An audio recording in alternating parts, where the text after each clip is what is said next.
Dream real job में आप सभी का स्वागत है मेरे दोस्त। आइए आज ऑनलाइन ईयर क्वेश्चन और आंसर देखते हैं प्राचीन भारत का। देखिए ये रेलवे में बोर्ड के जो पूछे गए क्वेश्चन है प्रीवियस ईयर क्वेश्चन है ना।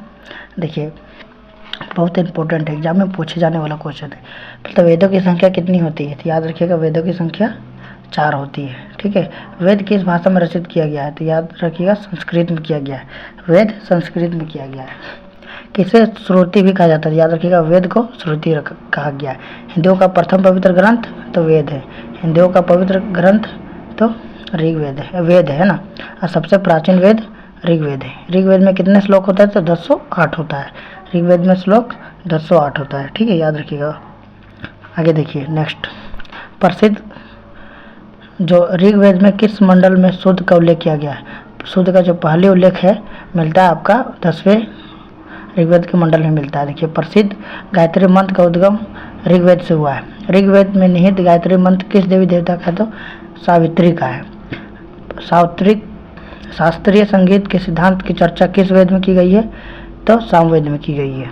गोपथ ब्राह्मण किस वेद से संलग्न है? तो याद रखिए गोपथ ब्राह्मण यजुर्वेद से है।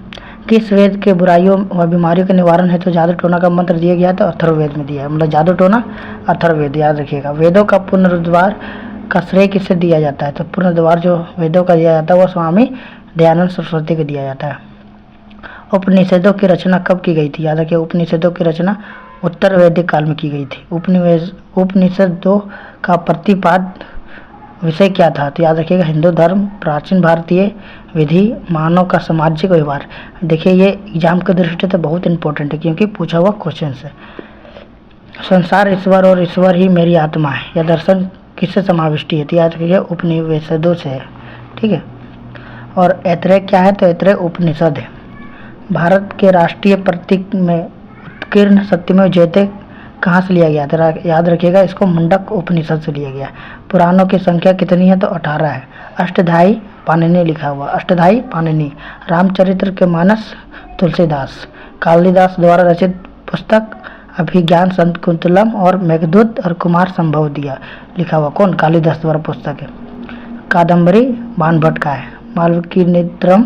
मालविकाग्नितरम है आपका कालिदास का है ना।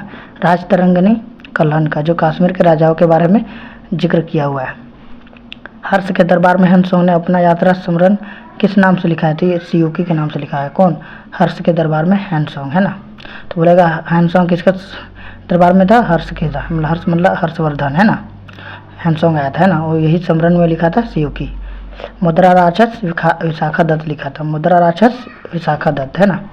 नेक्स्ट देखिएगा, संस्कृत भाषा का प्रसिद्ध नाटक अभिज्ञान शकुंतलम और एक राजा की कहानी चित्रित करता है। उस राजा का नाम क्या था? तो याद रखिएगा उस राजा का नाम है दुष्यंत।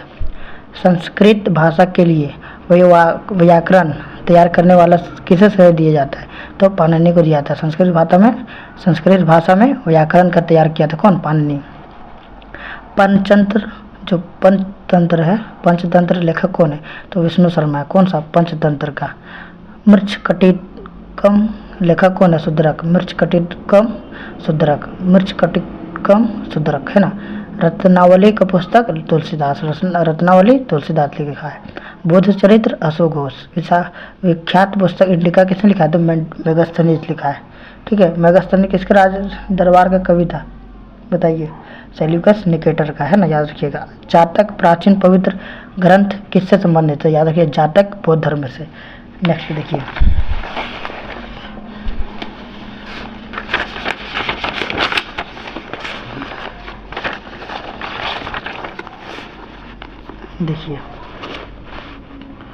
बोला गया है कि अलबरूनी मोहम्मद गजनवी है ना के साथ भारत आया था। अरबी में लिखी गई उसकी कृति किताबुल हिंद और तहकीक हिंद भारत का खोज, मतलब तहकीक हिंद का मतलब क्या था? भारत की खोज आज भी इतिहासकारों के लिए महत्वपूर्ण स्रोत है। कौन? अलबरूनी है ना। अलबरूनी कब आया था? तो मोहम्मद गजनवी के साथ भारत आया था। किसके साथ था? मोहम्मद गजनवी के साथ है ना। और अरबी में इसकी किताब है लिखा हुआ है। कौन सा? किताबुल हिंद और तहकीक हिंद अलबरूनी का। ठीक है।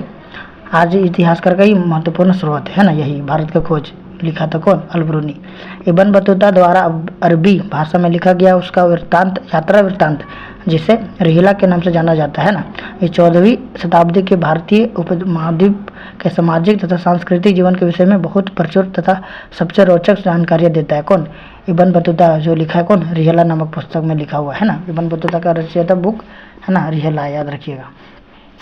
तारानाथ एक तिब्बती लेखक था। कौन? तारानाथ, जो लिखा था जिसने कंग्योर तथा कंग्योर और तंग्योर नामक ग्रंथों की रचना किया था। कौन? तारानाथ, जो तारानाथ तिब्बती लेखक था। मार्को पोलो, जो 13वीं शताब्दी में के अंत में पांड्य देश की यात्रा पर आया था। इसका विवरण पांड्य इतिहास के अध्ययन के लिए उपयोग है ना। नेक्स्ट देखिएगा, इसका महत्वपूर्ण अभिलेख है ना। अभिलेख कौन सा है? हाथी गुफा अभिलेख तिथि रहित लेखक है, अभिलेख है। कलिंग राजा खारवेल के टाइम में आया था, है ना। कौन था? शासनकाल कलिंग राजा। जूनागढ़ गिरनार अभिलेख किसका है? तो रुद्रदामन का है। नासिक का अभिलेख गौतमी बलश्री का है। प्रयाग स्तंभलेख समुद्रगुप्त का है। ऐहोल अभिलेख पुलकेशिन द्वितीय का है। मंदसौर अभिलेख पालवा नरेश यशोवर्मन का है। ग्वालियर अभिलेख प्रतिहार नरेश भोज का है। भित्री और जूनागढ़ अभिलेख स्कंदगुप्त का है। देवपाड़ा अभिलेख बंगाल शासक विजय सेन का है। देखिए नेक्स्ट, अभिलेखों का अध्ययन एपिग्राफी कहा जाता है। याद रखिएगा, बहुत इंपॉर्टेंट है, एग्जाम में पूछता है इसका कि अभिलेखों का अध्ययन क्या कहलाता था। अभिलेखों का अध्ययन एपिग्राफी कहलाता है। सर्वप्रथम भारतवर्ष का जिक्र हाथी गुम्फा अभिलेख में मिलता है। पूछेगा एग्जाम में कि भारत का सर्वप्रथम जिक्र किसमें मिलता है? तो हाथी गुम्फा में मिलता है। सर्वप्रथम दुर्भिक्ष का जानकारी देने वाला अभिलेख सोगोरो अभिलेख है। कौन सा? सोगोरो अभिलेख। प्राग इतिहास काल,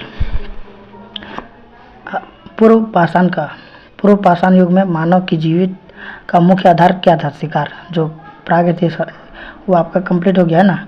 ये अब नेक्स्ट आता है प्राग इतिहास काल, है ना। इसके बारे में समझते हैं।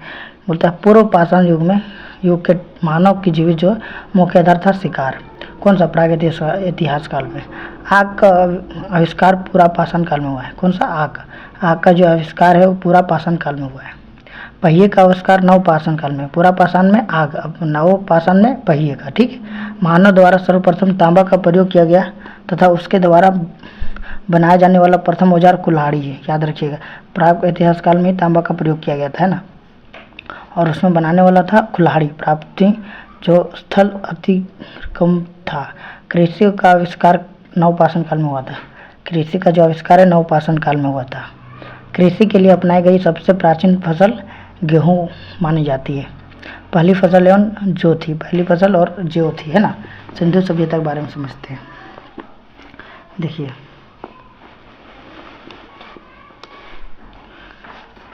सिंधु सभ्यता, इसका प्रमुख स्थल उत्खननकर्ता और उत्खनन, मतलब क्या क्या इसमें मिलता है कि प्रथम स्थल का नाम क्या है? हड़प्पा।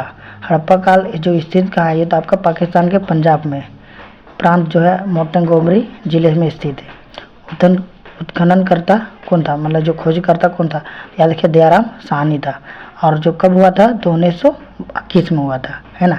हड़प्पा पाकिस्तान के पंजाब प्रांत में है, तो दयाराम साहनी ने 1921 में खोज किया था, इसे याद रखिएगा।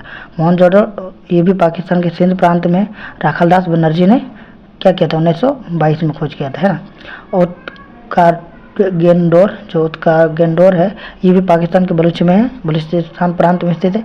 और आर.एल. स्टाइन ने 1927 में खोज किया था। चहुंदड़ो ये भी पाकिस्तान के सिंध प्रांत में, जो एन.जी. मजूमदार 1931 में खोज किया था, है ना। रंगपुर भारत में ये है ना। रंगपुर जो गुजरात राज्य के अहमदानगर में है, अहमदाबाद में, है ना। ये रंगनाथ राव किया था। रंगून रंगनाथ, याद रखिए रंगून से रंगनाथ 1953 भारत के गुजरात में स्थित है। ठीक है। रोपड़ भारत के पंजाब में, जो यज्ञदत्त शर्मा ने खोज किया था 1955 से 56 के बीच में। कालीबंगा आपका देखिए क्या है? ये आपका भारत के राजस्थान में है, जो बीबी लाल खोज किया था 1953 में। कोटदीजी है पाकिस्तान के सिंध प्रांत में, ये फजल अहमद खां किया था 1955 में किया था। आइए प्रमुख और जानकारी लेते हैं।